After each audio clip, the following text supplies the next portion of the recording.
Welcome to Heartbeat of Holliston, where we feature the people, the places, and the events that make Holliston a great town. Today, we are meeting Heidi Gibson of the Holliston Education Foundation, and we're going to hear about this organization, which has had a great impact on our education and our students. Welcome, Heidi. Thank you, Chryso. So it's been a long time since I've heard about HEF or been involved in the schools. So can you tell me a little bit about what is the mission and the place of Holliston Education Foundation? Right. Well, the Holliston Education Foundation mission from the very beginning was to enhance the learning experiences of students and the teaching experiences of teachers, and in their attempts to inject creativity and innovation into what they do in the classrooms. And so that is our primary mission, as we support the teachers a little more than maybe other traditional parent organizations would do. So we always keep the teachers in mind. So that's the focus. That's really unique, I think, among a lot of the other organizations. What specifically do you do to support teachers? Yes. Well, we invite grants from the teachers who have good ideas every year. We call it the Intensive Study Grant. And the idea here is for educators to maybe find a class or an enrichment activity that they need support to build their skills in classrooms or to explore new ideas that they can teach to their students. And so the teacher can write up a grant and submit that to us, and we evaluate those grants and fund some every year. We try to do at least one grant for each school, depending on how much funding is required. So it's really for giving teachers opportunities that would not necessarily be within the usual teacher training that they get all the time. Right. It's more innovative, it's more self-directed, creative. Is that another way to put it? Yes, that is correct. Yeah. There are some opportunities. For example, music teachers might want to learn the Orff music method, and it's just something that is beyond the scope of what the school can support. So HEF might be able to step in and do that. And we've had a number of opportunities like that. We have a science teacher at the high school who would like to go to a science ambassador program in Atlanta at the CDC, and we've agreed to support that effort. So she gets a week's worth of training in epidemiology. Wow. And we'll bring it back to the schools and start teaching high school students more about public health. That is really exciting. Yeah. That's a great area to know more about these days, for sure. Neat. Wow. Yeah, and we also, this last year, had the opportunity to send all of our elementary Montessori teachers to the American Montessori Society meeting in Boston. So it was in Boston, Yep. and they jumped at the opportunity to get some more Montessori experience and networking. And it's rare to have a Montessori program in the public schools, and so it was a great thing for them to do, great exposure. Yeah, they were probably one of the only public school representatives there, I bet. Yeah. That's so valuable. And that's what makes Holliston unique, actually, is that does. Montessori program. Yes. And you're supporting that with HEF. Yeah. Wonderful. Yeah. One of your grants is very exciting and very heartwarming. You're funding a therapy dog that's dedicated just to Placentino. Tell me about it. Yes, right. We received a grant request from two of Placentino's counselors, Heather Dalton and Anne Marie Cohen. They had an idea to bring a fully trained therapy dog into Placentino, fully dedicated to the students and the staff of Placentino. So the grant was called Rosie, the therapy dog. And Rosie is really a very young dog, a cute pup.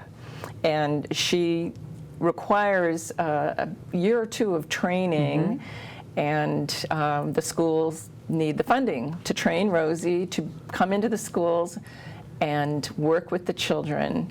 And by using Rosie, this helps with school hesitancy that a lot of the younger children are feeling, especially after we emerge from the pandemic, and just the transition. Need for, and comforting when they face difficult circumstances in the classroom. Yeah. And Heather and Anne Marie are, they feel this dog could be a great help, and the teachers, the staff are very much in agreement on this. So we have put this information on our website for the Holliston Education Foundation, and anyone can donate towards the training of Rosie. And we funded that grant, and we donated towards the funding of Rosie. And we think that Rosie will be trained and ready in a year or two to be a full-time dedicated comfort dog for Placentino. Wow. So we'll hopefully see her around the school. And what kind of dog is she? She's white. Yeah, I've seen the pictures. Yeah. Actually, I am not sure. I'm not sure how big she'll get, and what I'm not exactly sure of her breed. Yeah. Okay. Well, everyone loves animals, and I think that that will be a real asset to the school to have their own dog. How perfect is that? Yes. Yeah. I think it's much needed. You've been around on the HEF board for a long time. What are you most proud of that you've accomplished at HEF over the years?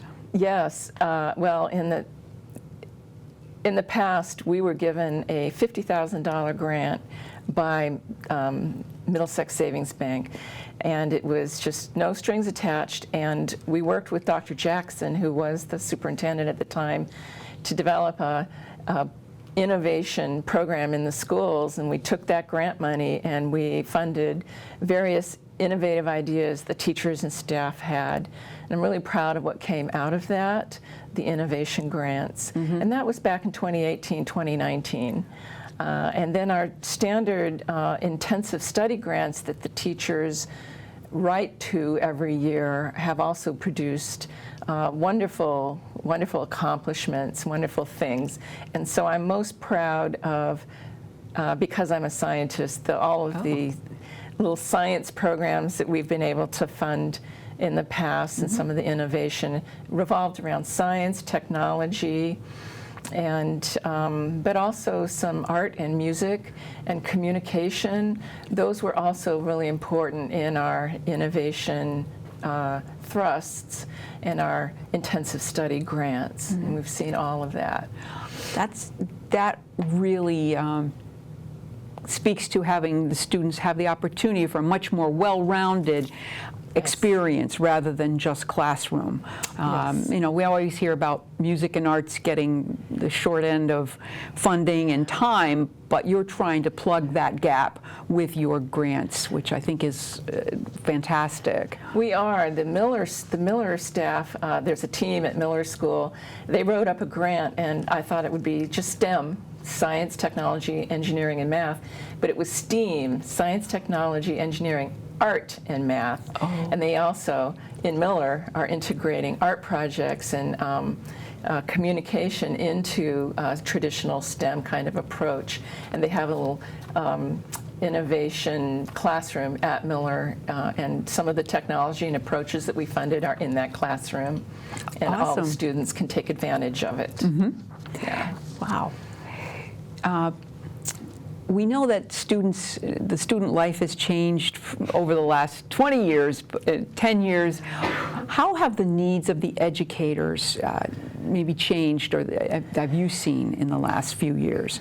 Yeah, I'm not an expert at it, but my impression is that increasingly the teachers need more recognition for what they're doing than they are getting. I think it's too easy for us to take for granted that we have schools, we have teachers, and they're funded, and so we don't have to worry too much about it. But I think increasingly we're seeing that the community needs to recognize how hard the teachers work and how professional they are at what they do, and that they need the professional training, the broadening experiences, to enhance what they're doing and keep up with the times, too. Yeah. Right. Things have moved so fast in all areas, and so they don't want to. You don't want to get left behind. Right. Right. Yeah. And as you pointed out, I think in your mission statement, I noticed that strong schools makes a strong community, and if the schools are continuing to be supported by the community, everybody wins. So yeah. But you also have some fun things you do at HEF. Tell me about some of the events that you've had over the years. Well, we're always trying to come up with fundraisers that will be fun to attend and successful. So recently, over the years, our traditional fundraiser every year was the Trivia Bee, the Community Trivia Bee. And a few years we also ran a spelling bee. And the community has a lot of fun putting together teams from neighborhoods, parents, teachers, even student teams get together in a school like the cafeteria or the library and solve clues and spend about an hour and a half, 2 hours competing against each other. We do this every year. But in addition to that, we've tried to broaden it a bit, and we've had a couple of trampoline jumping events at local businesses, a couple of bowling events, which are really nice family. Bowling is very much a family activity. Yes. Trampolines tend to be more the kids are doing the jumping and the parents are watching. And we're really happy we pulled off a nice dinner dance at the end of last school year at Anthony's on the Green, and that was very successful. We had very good support. These are all very fun, and we continue to try to think of other things that families and even teachers would like to come to. Yeah, well, that makes, once again, that builds community if you can bring people together to have fun. What plans do you have for this year? This year, we're hoping to have an introductory family picnic. We're thinking someplace like Tangerini Farms or the Warren Center. We haven't quite picked that yet. A farm is always good. So we're hoping to have a family picnic barbecue kind of thing at the start of the year. And then in the winter months, we'll do the indoor trivia bee, maybe a bowling event. And at the end of the year, we're going to do that dinner dance again, because that was a lot of fun with a silent auction and a raffle. So that's the plan. That's fantastic. How can the community help Holliston Education Foundation? What would you like to see? What would you like us to know? Well, we have 5 board members right now. That's a pretty skeletal group. And we would like to add a few new members if we can. And so grow a bit, but we don't need to get too big and unwieldy. But parents are welcome. We usually have a teacher on the board. Teachers are always welcome, and even business leaders, people from the community. You don't have to have a kid in the schools. In fact, I started participating in the Holliston Education Foundation after all 4 of my children had graduated from school, and I didn't need to be a part of the PTA anymore. And I looked around, and there was HEF, and HEF is there for everybody. Great. Yeah.